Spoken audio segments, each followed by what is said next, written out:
अस्सलाम वालेकुम dear students, आज हम डिस्कस करेंगे बीटा एलिमिनेशन रिएक्शंस।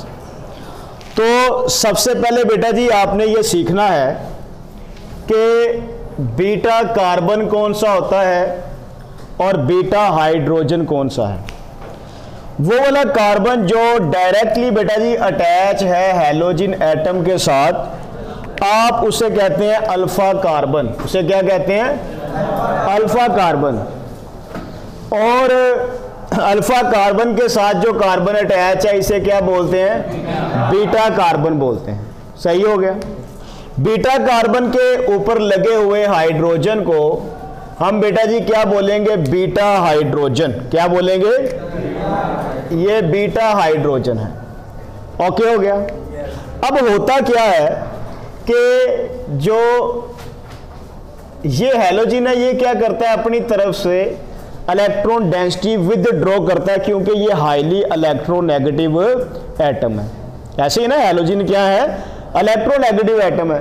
तो ये क्या करेगा? इस अल्फा कार्बन से इलेक्ट्रॉन डेंसिटी अपनी तरफ विड्रॉ करेगा, जिसकी वजह से इस हैलोजन के ऊपर क्या आ जाएगा? पार्शियल नेगेटिव और कार्बन के ऊपर पार्शियल पॉजिटिव चार्ज। क्लियर हो गया। अब ये जो पार्शियली पॉजिटिव चार्ज कार्बन है, अल्फा कार्बन, ये क्या करेगा? ये इलेक्ट्रॉन डेंसिटी अपनी कंपनसेट करने के लिए बीटा कार्बन से इलेक्ट्रॉन डेंसिटी विड्रॉ करेगा। बात की समझ लगी?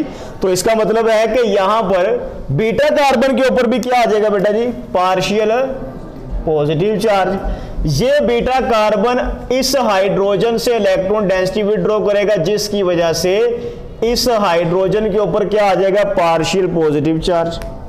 यानी कि बीटा हाइड्रोजन जो है ये एसिडिक नेचर का हाइड्रोजन बन जाएगा। अब जहां पे न्यूक्लियोफिलिक सब्स्टिट्यूशन होती है, न्यूक्लियोफाइल अटैक करता है किसके ऊपर बेटा जी? कार्बन के ऊपर। पार्शियली पॉजिटिव चार्ज कार्बन जो कि इलेक्ट्रोफिलिक सेंटर होता है उस पर अटैक करता है। तो अगर कहता है कि बीटा हाइड्रोजन प्रेजेंट हो और जो हमारा न्यूक्लियोफाइल है वो नॉन पोलर मीडियम में हो, तो फिर बेटा जी वो बीटा हाइड्रोजन के ऊपर अटैक करेगा। बात की समझ लगी? तो यहां पे आपने बताना है कि बीटा हाइड्रोजन जो है, beta hydrogen is acidic in nature. ये एसिडिक नेचर का है। Basis can attack on beta hydrogen. Clear है बेटे? अब ये रिएक्शन होगा कैसे कि कोई भी बेस ऐसी स्पीशी होती है जो बेटा जी किसके ऊपर अटैक करती है? प्रोटॉन के ऊपर। किसके ऊपर अटैक करती है? प्रोटॉन के ऊपर अटैक करती है। ऐसे ही है ना बेटे? तो ये बेस क्या करेगा? ये इस बीटा हाइड्रोजन के ऊपर अटैक करेगा, क्योंकि ये क्या है बेटा जी? अल्फा कार्बन, ये बीटा कार्बन, ये बीटा हाइड्रोजन। तो ये वाला बॉन्ड यहां पे शिफ्ट हो जाएगा। ठीक है। और हमारी जो फाइनल प्रोडक्ट है बेटा जी वो क्या बन जाएगी? वो प्रोडक्ट बेटा जी बन जाएगी अल्कीन।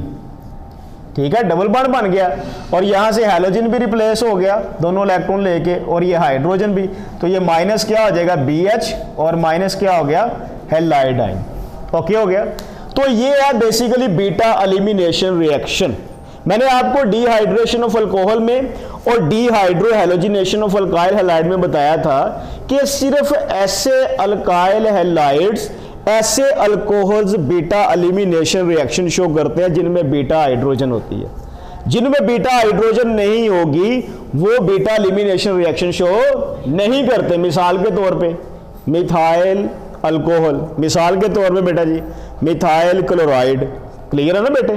तो याद रखना है ये वाला पॉइंट आपने कि those alkyl halides and alcohols having no beta hydrogen will not undergo beta elimination reactions। और बेटा जी वो कौन से कंपाउंड्स हैं? For example methyl chloride, methyl alcohol वगैरह। ये ऐसे कंपाउंड्स हैं जिनमें बेटा जी क्या होती है, बीटा हाइड्रोजन नहीं होती, इसलिए बेटा जी ये बीटा एलिमिनेशन रिएक्शन शो नहीं करेंगे। ओके हो गया। तो अब बेटा जी ये जो रिएक्शन है ये भी दो मैकेनिज्म को फॉलो करता है। वो कौन कौन से हैं, एक E2 मैकेनिज्म और एक E1 मैकेनिज्म। तो यहां पे हम इन दोनों मैकेनिज्म्स को डिस्कस करते हैं। पहले बेटा जी आ जाता है जी E2 मैकेनिज्म। E2 मैकेनिज्म जैसे SN2 था वैसे ही बेटा जी क्या है E2। 2 का मतलब क्या है, बाई मॉलिक्यूलर, SN2 की तरह। SN2 में क्या था बेटा जी कि न्यूक्लियोफाइल का अटैक और departure of leaving group occur simultaneously, और ये कौन बताता है, ट्रांजिशन स्टेट। तो यहां पर भी सेम वैसा ही मैकेनिज्म होगा, लेकिन अब न्यूक्लियोफाइल जो है वो न्यूक्लियोफाइल के तौर पे नहीं बल्कि बेस के तौर पे एक्ट करेगा। वो किसके ऊपर अटैक करेगा, बीटा हाइड्रोजन के ऊपर अटैक करेगा, और प्रोडक्ट कौन सी बनेगी, अल्कीन। तो यहां पे देखिए बेटे मैं मैकेनिज्म ड्रॉ करता हूं। ये हमारे पास क्या है, ये बेस है, ठीक है। ये क्या करता है, ये रिएक्शन करता है। मैं यहां पे बेटा जी सिर्फ बीटा हाइड्रोजन को शो करता हूं जिसके ऊपर अटैक करवाना है, और ये बेटा जी हाइड्रोजन, ये हाइड्रोजन और ये हैलोजन, ठीक हो गया। तो यहां पे बीटा हाइड्रोजन के ऊपर बेटा जी क्या है, पार्शियल पॉजिटिव चार्ज। तो ये बेस क्या करेगा, इस बीटा हाइड्रोजन के ऊपर अटैक करेगा। तो रिएक्शन जो है वो क्या करेगा, दोनों स्पीशीज ट्रांजिशन स्टेट गेन कर लेंगे। ट्रांजिशन स्टेट हमें बेसिकली बताती है कि बेस का प्रोटॉन के ऊपर अटैक और बेस का कार्बन के साथ बॉन्ड का जो टूटना है और कार्बन के नए बॉन्ड का बनना, ये सारा कुछ बेटा जी क्या हो रहा है, साइमल्टेनियसली हो रहा है। ये डॉटेड लाइन क्या शो कर रही है बेटा जी कि attack of base and departure of leaving group occur simultaneously, यानी कि यहां पे बेस का हाइड्रोजन के साथ बॉन्ड बन रहा है, ये हाइड्रोजन और कार्बन का बॉन्ड ब्रेक हो रहा है, कार्बन और कार्बन का नया बॉन्ड बन रहा है, कार्बन और हैलोजन का बॉन्ड क्या हो रहा है बेटा जी, ब्रेक हो रहा है। ये कौन सी स्टेट है, ट्रांजिशन स्टेट। ये कौन सी स्टेट है, ट्रांजिशन स्टेट है। ये क्लियर हो गया। अब नेक्स्ट स्टेप में क्या होगा, नेक्स्ट स्टेप में बेटा जी यहां से ये BH क्या हो गया, रिमूव हो गया, ठीक हो गया। यहां पे क्या होगा, कार्बन और कार्बन के दरमियान डबल बॉन्ड बन जाएगा। तो ये बेटा जी H2C डबल बॉन्ड CH2 हो गया। ये वाला हैलोजन एटम यहां से हैलाइड आयन की शक्ल में क्या हो गया बेटा जी, रिप्लेस हो गया, जो कि लिविंग ग्रुप है। अब ये है मैकेनिज्म। आपने इस मैकेनिज्म को मद्देनजर रखते हुए तमाम बातें लिखनी है। तो नंबर 1 बेटा जी ये क्या है, सिंगल स्टेप मैकेनिज्म है। ये एक ही स्टेप में होने वाला मैकेनिज्म, ठीक है। वो हमें कैसे पता चला, ट्रांजिशन स्टेट से, कि यहां पर attack of base and departure of leaving group occur simultaneously, ठीक है। यहां पे क्या हो रहा है बेटा जी, अटैक ऑफ बेस, ठीक है, and departure of x occur simultaneously, ठीक हो गया बेटा जी। अब यहां पे अगर बेस ना हो तो मुझे बताएं क्या रिएक्शन होगा। तो इसका मतलब क्या है कि रेट ऑफ रिएक्शन बेस की कंसंट्रेशन पे भी और अल्काइल हैलाइड दोनों की कंसंट्रेशन पे डिपेंड कर रहा है, ठीक हो गया बेटे। तो यहां पे आप क्या लिखेंगे कि rate of reaction depends on concentration of base and also concentration of alkyl halide. ये क्या है बेटा जी, इस एक्सप्रेशन को हम बोलते हैं रेट लॉ। इस रेट लॉ में रिएक्टेंट की कंसंट्रेशन के एक्सपोनेंट्स के सम को आप क्या बोलते हैं, ऑर्डर। तो यहां पे 1 पावर 1 क्या है बेटा जी, 2। तो ऑर्डर क्या होगा, ऑर्डर हो गया जी 2, ठीक है। मॉलिक्यूलैरिटी बेटा जी कितनी होगी, इस रिएक्शन में कितने मॉलिक्यूल टेक पार्ट कर रहे हैं, 2। तो लिहाजा ये क्या है, बाई मॉलिक्यूलर, ठीक है ना, 2 मॉलिक्यूल टेक पार्ट कर रहे हैं, बाई मॉलिक्यूलर ये रिएक्शन है। क्लियर हो गया। यहां पे जो हम सॉल्वेंट यूज करेंगे वो बेटा जी कौन सा होगा, नॉन पोलर सॉल्वेंट होगा। क्लियर हो गया। उसके बाद बेटा जी यहां पे रिएक्टिविटी ऑर्डर की बात अगर हम करें तो रिएक्टिविटी ऑर्डर सबसे ज्यादा किसका होगा, प्राइमरी अल्काइल हैलाइड्स का, उससे कम किसका होगा? सेकेंडरी अल्काइल हैलाइड्स का, और सबसे कम किसका होगा? टर्शियरी अल्काइल हैलाइड्स का। ये रिएक्टिविटी ऑर्डर आपने याद रखना है किसमें बेटा जी? E2 मैकेनिज्म में। अब यहां पे बेटा जी इन्वर्जन की, हाइब्रिडाइजेशन स्टेट की, इन चीजों का डिस्कशन हमने नहीं करना। ये चंद पॉइंट्स आपने लिखने हैं। क्या सब बच्चों को ये क्लियर है? ओके हो गया। तो स्टूडेंट अब हम डिस्कस करते हैं E1 मैकेनिज्म।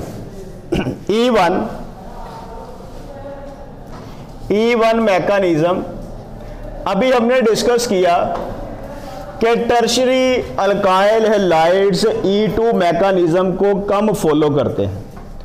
कल भी मैंने शायद आपको बताया था प्रीवियस लेक्चर में कि जो टर्शियरी अल्काइल हैलाइड्स होते हैं उनमें टर्शियरी कार्बन के साथ 3 बल्की ग्रुप, 3 मिथाइल ग्रुप अटैच होते हैं। न्यूक्लियोफाइल को टर्शियरी कार्बन के ऊपर अटैक करने में प्रॉब्लम होती है, ठीक है। तो इसलिए tertiary alkyl halide SN1 mechanism को फॉलो करते हैं। तो उसी तरह यहां पर भी बेस बेटा जी क्या करेगा? जो है वो बीटा कार्बन के ऊपर अटैक करेगा। जो टर्शियरी अल्काइल हैलाइड है उसमें बेस को बीटा कार्बन के ऊपर अटैक करने में प्रॉब्लम होती है। तो इसलिए बेटा जी पहले क्या होती है? आयोनाइजेशन होती है, उसी तरह जैसा कि SN1 में पड़ी थी, और फिर नेक्स्ट स्टेप में क्या होता है? बेस अटैक करता है। तो अब ये रिएक्शन कैसे होगा, ये मैकेनिज्म क्या होगा, वो हम देखते हैं। तो सबसे पहले बेटा जी देखें कि ये हमारे पास क्या है? टर्शियरी अल्काइल हैलाइड है, ठीक हो गया। कोई बच्चा मुझे बताए कि यहां पर कितने बीटा कार्बन हैं? 3 बीटा कार्बन है, ये अल्फा और ये 3 बीटा। बताएं यहां पे कितने बीटा हाइड्रोजन है? 9 बीटा हाइड्रोजन है, याद रहेगा बेटे। तो SN1 का और E1 का पहला स्टेप बिल्कुल सेम है। पहले स्टेप में बेटा जी क्या होती है? हेट्रोलाइसिस। मैंने कल भी बताया था कि हेट्रोलाइसिस क्या है बेटा जी? बॉन्ड का ऐसे टूटना कि 2 एटम्स के दरमियान इलेक्ट्रॉनिक डिस्ट्रीब्यूशन अनइक्वल हो। यहां पे अगर देखें आप तो यहां पे इस बॉन्ड में ये वाला इलेक्ट्रॉन कार्बन का है और ये वाला इलेक्ट्रॉन किसका बेटा जी? हैलोजन का। तो हेट्रोलाइसिस किसकी प्रेजेंस में होती है बेटा जी? पोलर सॉल्वेंट की प्रेजेंस में। किसकी प्रेजेंस में? पोलर सॉल्वेंट की प्रेजेंस में। तो अब होगा क्या कि ये वाले दोनों इलेक्ट्रॉन कौन ले जाएगा? हैलोजन ले जाएगा, हैलाइड आयन की शक्ल में। इस कार्बन के ऊपर क्या आ जाएगा? कंप्लीट पॉजिटिव चार्ज आ जाएगा। क्या आ जाएगा बेटा जी? कंप्लीट पॉजिटिव चार्ज आ जाएगा। क्लियर हो गया? तो यहां पे क्या बन जाएगा? कार्बोकैटायन बन जाएगा। कार्बन के ऊपर कंप्लीट पॉजिटिव चार्ज आ गया। ये 3 बेटा जी क्या है? मिथाइल ग्रुप है, ठीक हो गया। साथ ये क्या आ गया? Halide ion. First step SN1 का और E1 का क्या है? सेम। ये पॉइंट आपने याद रखना है, मल्टीपल चॉइस क्वेश्चन में पूछा जाता है। क्लियर हो गया? अब मुझे बताएं बेटा जी इस कार्बन की हाइब्रिडाइजेशन स्टेट क्या है? sp2, ठीक है। इसकी ज्योमेट्री क्या है? इसकी ज्योमेट्री क्या है? Trigonal planar. ओके हो गया। उसके बाद बेटा जी बताएं कि यहां पे जो कार्बन के ऊपर बॉन्ड्स हैं इनके दरमियान एंगल क्या है? 120। इस कार्बन के ऊपर कौन सा ऑर्बिटल अनहाइब्रिडाइज्ड फॉर्म में है? 2pz। ये पॉइंट्स आपने याद रखने हैं। क्लियर हो गया? अब नेक्स्ट स्टेप में क्या होगा? नेक्स्ट स्टेप में बेस क्या करेगा? बीटा हाइड्रोजन के ऊपर अटैक करेगा, ठीक है। ये देखें बेटा जी, ये CH3, ये CH3, और इस कार्बन के ऊपर क्या है? कंप्लीट पॉजिटिव चार्ज, ठीक है। इस कार्बन के, इस हाइड्रोजन के ऊपर पार्शियल पॉजिटिव चार्ज है। तो in the presence of base, base अब क्या करेगा? इस प्रोटॉन के ऊपर अटैक करेगा। तो प्रोटॉन बेटा जी ऐसी स्पीशीज है जिसके पास कोई इलेक्ट्रॉन नहीं होता। इसका मतलब है कि ये वाले जो दोनों इलेक्ट्रॉन्स हैं हाइड्रोजन का और कार्बन का, ये दोनों इलेक्ट्रॉन कहां पे शिफ्ट हो जाएंगे? यहां पे डबल बॉन्ड बनाने के लिए यूज हो जाएंगे। बात की समझ लगी ना बेटे? तो अब देखें हमारे पास फाइनल प्रोडक्ट क्या बन जाएगी? यहां से BH रिमूव हो गया, -BH, बेस और हाइड्रोजन। बेस प्रोटॉन एक्सेप्ट करेगा तो क्या बन जाएगा? Conjugate acid. क्लियर है? अब यहां पे CH2 डबल बॉन्ड हो जाएगा, तो ये क्या बन जाएगा बेटा जी? CH2 डबल बॉन्ड C, और ये आ गया बेटा जी CH3। ये क्या है? आइसोब्यूटाइलिन। ये क्या है बेटा जी? आइसोब्यूटाइलिन या 2 मिथाइल प्रोपीन। ओके हो गया। ये क्या है, आइसोब्यूटाइलिन या 2 मिथाइल प्रोपीन। अब यहां पर बेटा जी देखें, आपने इस मैकेनिज्म को सामने रखते हुए तमाम बातें लिखनी है। नंबर 1 बताएं कितने स्टेप में हो रहा है। It is a 2 step mechanism, 2 step mechanism. First point, यहां पर बेटा जी फर्स्ट स्टेप में क्या हुआ है वो बताना है आपने। फर्स्ट स्टेप में आयोनाइजेशन हुई है, किसकी प्रेजेंस में हुई है बेटा जी, पोलर सॉल्वेंट की प्रेजेंस में। यहां पे किस टाइप की बॉन्ड क्लीवेज हुई है बेटा जी, हेट्रोलाइसिस। ये शॉर्ट क्वेश्चन बेटे पूछा जा सकता है कि डिफरेंशिएट होमोलाइसिस एंड हेट्रोलाइसिस। होमोलाइसिस में 2 एटम्स के दरमियान इलेक्ट्रॉनिक डिस्ट्रीब्यूशन क्या होती है, इक्वल होती है, और जो स्पीशीज बनती हैं वो कौन सी होती हैं, फ्री रेडिकल्स। हेट्रोलाइसिस में 2 एटम्स के दरमियान इलेक्ट्रॉनिक डिस्ट्रीब्यूशन अनइक्वल होती है, और स्पीशीज कौन सी बनती हैं, पॉजिटिव और नेगेटिव आयंस। बात की समझ लगी। तो यहां पर बेटा जी आपने बताना है कि अगर फर्स्ट स्टेप ना हो तो रिएक्शन हो सकता है। फर्स्ट स्टेप स्लो स्टेप है, इसे कहते हैं रेट डिटर्मिनिंग स्टेप। मुझे बताओ फर्स्ट स्टेप में कितने मॉलिक्यूल हिस्सा ले रहे हैं, एक ही। तो रेट बेटा जी किसके इक्वल आ जाएगा, अल्काइल हैलाइड की कंसंट्रेशन के। तो यहां पे रेट लॉ में रिएक्टेंट की कंसंट्रेशन की पावर कितनी है, 1। तो ऑर्डर फिर क्या होगा, 1 ऑर्डर हो गया। मॉलिक्यूलरिटी क्या होगी, number of molecule taking part in rate determining step is called molecularity. तो ये फिर क्या है बेटा जी, यूनिमॉलिक्यूलर। ये क्या है, यूनिमॉलिक्यूलर। यहां पे सॉल्वेंट बेटा जी आप कौन सा यूज कर रहे हैं, पोलर सॉल्वेंट, ठीक है ना, पोलर सॉल्वेंट जो है वो यूज किया जा रहा है। इसके अलावा यहां पे रिएक्टिविटी ऑर्डर क्या होगा, टर्शियरी अल्काइल हैलाइड सबसे ज्यादा E2, और उससे कम बेटा जी सेकेंडरी अल्काइल हैलाइड, और सबसे कम प्राइमरी अल्काइल हैलाइड्स जो हैं वो E1 मैकेनिज्म को फॉलो करेंगे। ये रिएक्टिविटी ऑर्डर बेटा जी मल्टीपल चॉइस क्वेश्चन में पूछा जा सकता है। सब बच्चों को क्लियर है। यहां पे ये बातें आपने चंद बतानी है, लेकिन जब आप स्टेटमेंट लिखेंगे, जब आप एक्सप्लेन कर रहे होंगे, आप साथ बताएंगे। हेट्रोलाइसिस को आप एक्सप्लेन करेंगे, आप बेटा जी कार्बोकैट आयन की हाइब्रिडाइजेशन स्टेट, इसकी ज्योमेट्री, इसका एंगल, और इसके ऊपर कौन सा ऑर्बिटल अनहाइब्रिडाइज्ड है ये भी एक्सप्लेन करेंगे। बात की समझ लगी। ये अगर डिफरेंस आ जाए कि E2 और E1 में डिफरेंस करें तो फिर आप बेटा दोनों तरफ मैकेनिज्म लिखेंगे और तमाम पॉइंट्स एक एक करके डिफरेंस करके जो है वो एक्सप्लेन करेंगे। इसी तरह बेटा SN2 SN1 में भी डिफरेंस आपसे पूछा जा सकता है शॉर्ट क्वेश्चन तौर पे। तो आपने ब्रीफली जैसे मैंने एक्सप्लेन किया है वैसे ही शॉर्ट क्वेश्चन में ब्रीफली एक्सप्लेन कर सकते हैं। सब बच्चों को ये क्लियर है? ओके।